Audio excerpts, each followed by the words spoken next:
Just record this whole thing. I know. So, Mosh, there's this saying that people can have a job, a career, or a calling. And you're really lucky if you have a career, but extremely so if you have a calling.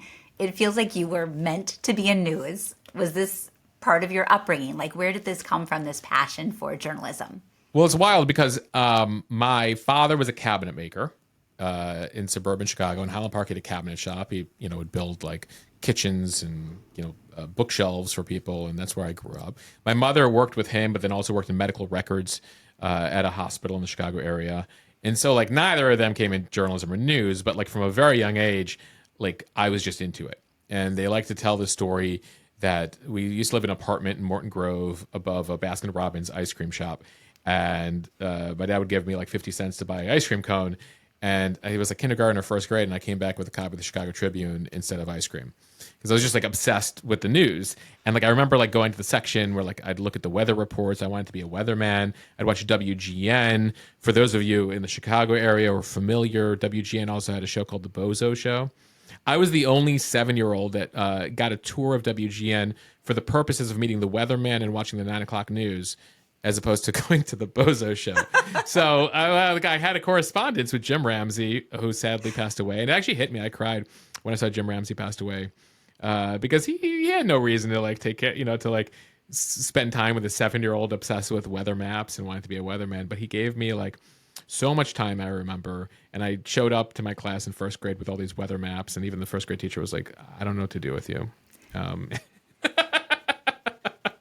My favorite book was the World Atlas. I mean, it just feels like from literally it was the World Atlas. I'd memorize capitals and flags and then draw them for my teacher, who, by the way, didn't assign me to do this. I just did this as a side project at that age. Awesome. Anyway, to your point, yes, for starting in elementary school, I had this obsession, and so I feel very lucky because I feel like I have been able to live my dream. And if I told 5-year-old Mosh or 10-year-old Mosh or 15-year-old Mosh, who, by the way, was like I remember trying to start a newspaper in my middle school in 5th grade, and it was very difficult at the time. There was no internet, we didn't have the internet yet, no social media. It's not like today. But and being frustrated by kids in school, I'd come home and I want to talk about news, and I'd talk to my mom, and she reminds me of this, where she'd say, I was like, nobody wants to talk about like Bill Clinton, and she's like, Mosh, you're in 5th grade. You're gonna find those people one day. So I feel like I wish I could go back and tell like little Mosh, like it's gonna be okay. Like don't get frustrated. Like you're gonna find your place, and like don't be in such a hurry. But that was always my deal. So you were waiting your whole life to be an adult. I was an adult at 7, reading the World Atlas, watching like David Brinkley, like on Sunday mornings on ABC. I love Little Mosh. Yes. And there's been that social media trend lately. If you could go back in time and have coffee with yourself from 10 years ago, what would you say? Yeah. It feels like you could go back 30 plus years and say, it's okay if nobody else wants to discuss current events. One day you are going to be the authority on the news, and over 500,000 people are going to tune into what you're saying. Right. And you're not gonna find that in junior high. You're not going to find it in high school. I mean, I went to Stevenson High School, which is a huge high school in suburban Chicago, like 1,000 kids in my class. And it was very hard to like, even then, like most, like I ended up going to DC for college, and that's sort of where really started to feel comfortable with myself and find people who were like very interested in what I wanted to do. And so, but there was a lot of time growing up where I felt sort of out of place, and wondered whether I like needed to change myself or my interests to be well, frankly, more popular, but be able to converse with other kids my age. And so it took a while to find that. And so that'd be my advice there. And as far as 10 years ago, I would just tell them, like, don't feel like you need, and this is a larger lesson we've learned in the media, you don't need those networks. You don't need that job. Your identity is not that job. Your identity is you, and you can bet on yourself. And that's actually something, to take this conversation full circle, that, my wife really reinforced to me, when I was doing the Instagram thing and being like, this is a side thing until I go get a real job again. And betting on yourself, like Mosh, like trust yourself, and, everything will be okay. And also, what a powerful connection for you that this adult who you didn't know, the weatherman, took time out of his life, his busy professional schedule, to say like, yeah, kid, you could be this one day. Let Yeah. me show you how, and take this tour. Like, it really is impactful and meaningful. Rachel is obsessed with helping college kids in transition. And I think this is just to your point, like it does have such a lasting impact. You're talking about it today. That was 35 years ago. I was 7 years old. You know, it was 1980. I think I saw the weather maps like 19. It was like February something 1990. I still have the printouts of the weather maps, and you know, it was like a different technology back then. But like, and I still remember him like quizzing me on geography because I was like obsessed. I was like, test me. He goes, where's Lake Okeechobee? I remember this. Jim Ramsey asked me, where's Lake Okeechobee? I was like, Florida. He's like, good. Oh my God, Mosh. We would have been friends. There was also a thing that went around that said to all the women who were told when they were younger that they talk too much in class, what's your job today? And I often was told that I asked too many questions and I talk too much and I spend a lot of time, especially in Hebrew school, in the hallway. Oh my God, we should have gone to the same school. We could have hung out in the hallway because I too got kicked out of class, especially with substitute teachers. They hated me because I was like, this is a waste of everybody's time. Like, what are we even doing here today? And by the way, I feel bad for all the substitute teachers who I like interrupted their class and they tried their best and this wasn't a normal class. But yeah, I spent a lot of time in the hallway as well, Rach. We would have been hallway friends. But Totally. We would have here you interrupted class are. together. Yeah. Yes, you have a job that revolves around communication. I have a job that revolves around communication. And I think reflecting back, it can be hard to be the kid that doesn't quite fit the norm, especially in the era we grew up in. And then only later do you discover that the things you feel like might be inhibiting you or making you different are actually the best parts about you that are really going to flourish in later life. Yeah.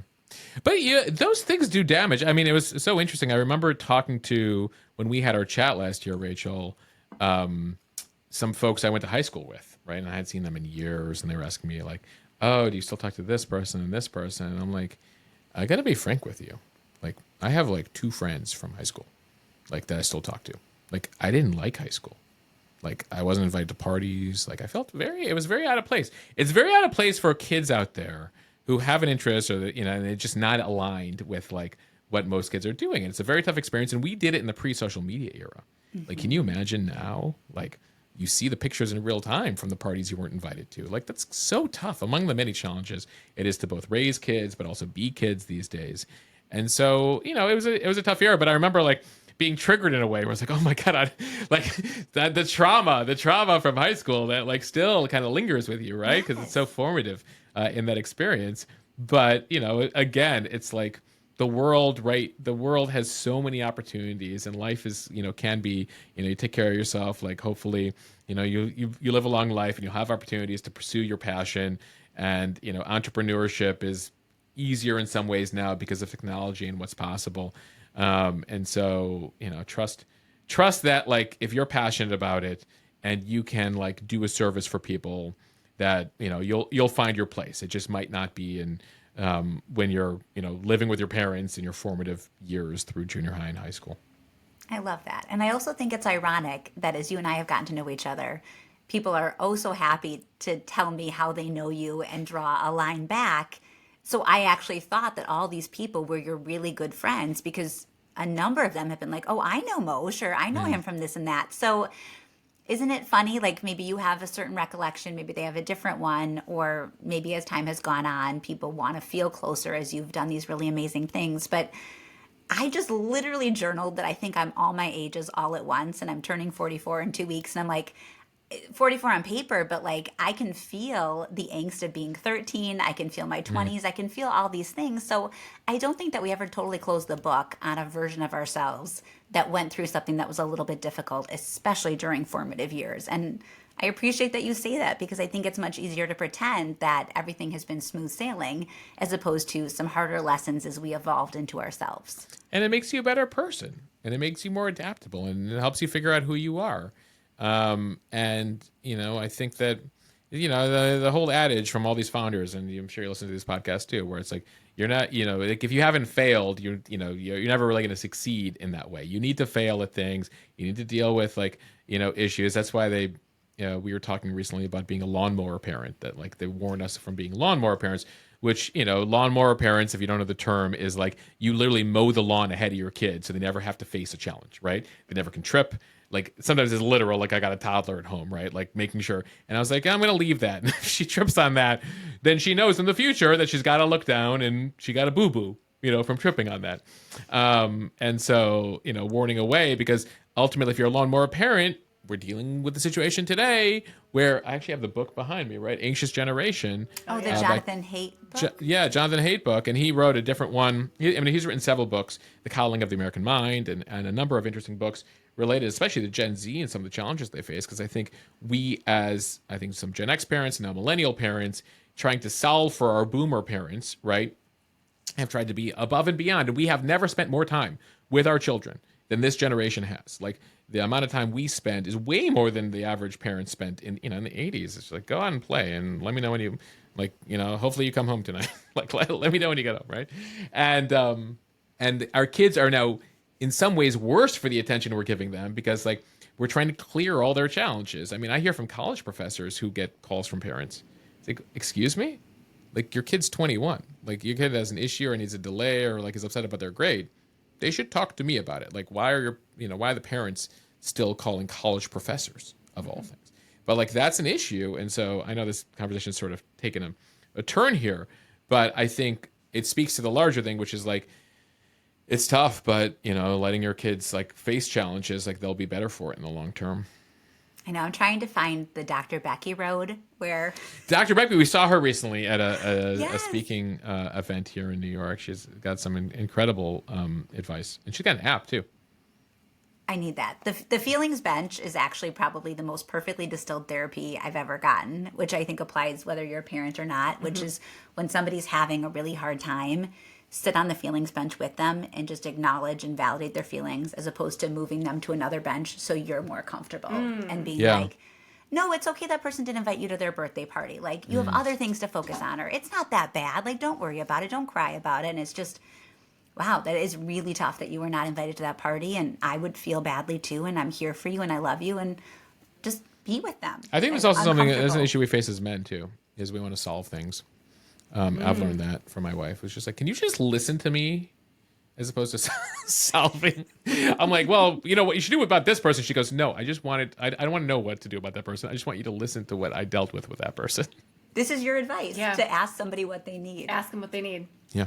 So you could just start with that instead. Well, no, of, listen, I've learned that lesson now, which is like, do you want me to listen here, or would you like advice in the situation? Are we Like, well, I'll both actually mad? like literally have that conversation. Yeah.